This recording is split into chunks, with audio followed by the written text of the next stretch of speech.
Sega CD, the next generation add-on that fell flat. When Sega launched the Sega CD in the early 90s, it was marketed as the future of gaming. Sega claimed that compact discs would unlock movie-quality experiences and unlimited gameplay potential.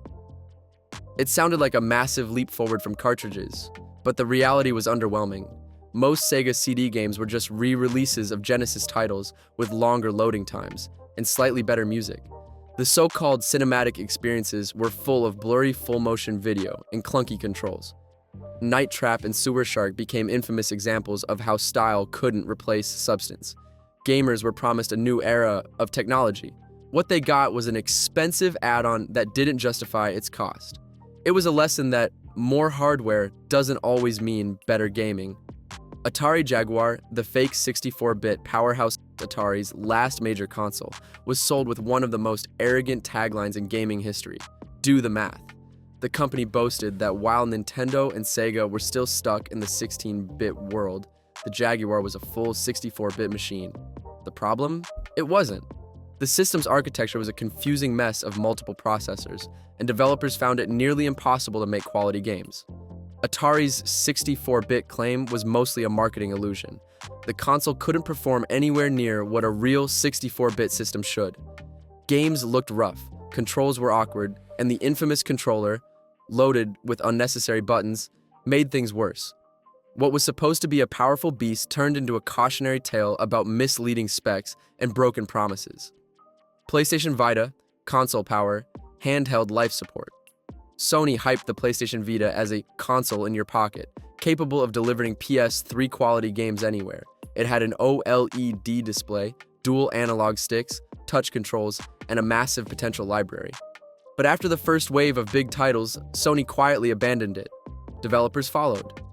Support dried up. The promise of console-level gaming on the go turned into a small library of niche titles and indie games. Gamers who bought into the dream felt betrayed, not because the Vita was bad, it was brilliant hardware, but because Sony simply gave up on its own creation. It's one of the clearest examples of how great technology can die from neglect rather than failure. Xbox One, the all-in-one nobody wanted. When Microsoft unveiled the Xbox One in 2013, gamers expected a powerhouse for the next generation of games. Instead, Microsoft showed off TV integration, motion controls, and Skype calls. The word gaming barely came up.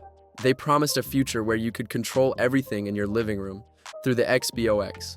What they didn't say clearly enough was that it would also require constant online verification, limited used games, and a Kinect camera that always listened. The backlash was immediate and brutal. Microsoft eventually reversed its policies, but the damage was done. The Xbox One launch became a symbol of corporate tone deafness, where a console tried to sell convenience instead of games. Nintendo Wii U, the identity crisis console. After the massive success of the Wii, everyone expected Nintendo's next console to take that magic further. Instead, the Wii U arrived with a confusing name and even more confusing marketing. Many buyers thought the Wii U gamepad was just an accessory for the original Wii. The console's key selling point, a second touchscreen display, was rarely used in meaningful ways. Even Nintendo's own titles struggled to justify it. The Wii U was marketed as the next step in innovation, but it ended up being a half step, neither a true evolution nor a fresh start. It sold poorly, but the lessons it taught helped create the Nintendo Switch, which finally delivered the hybrid experience the Wii U couldn't. Ouya. The $99 revolution that never happened.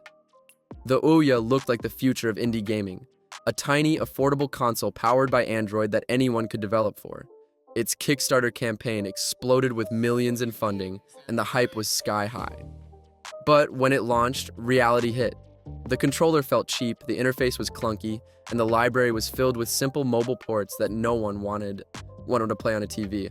The so-called revolution lasted barely a year before fizzling out. Ouya wasn't a scam. It was a dream that couldn't match its marketing. It proved that passion and crowdfunding can't replace quality control and developer support. PlayStation 3, the arrogant giant Sony called the PlayStation 3 the most advanced console ever made. They weren't wrong on paper. The cell processor was incredibly powerful. But in practice, it was so complex that most developers couldn't use it properly. Sony promised 4D graphics, movie-quality realism, and a true leap over the Xbox 360. But most early games looked worse, not better. Combine that with a $599 launch price and a famously awkward debut presentation, get a second job to afford it, and the PS3 became a symbol of overconfidence. Eventually, Sony redeemed the system with great exclusives, but it took years to deliver on what was promised from day one. Nintendo 64DD, the upgrade nobody needed.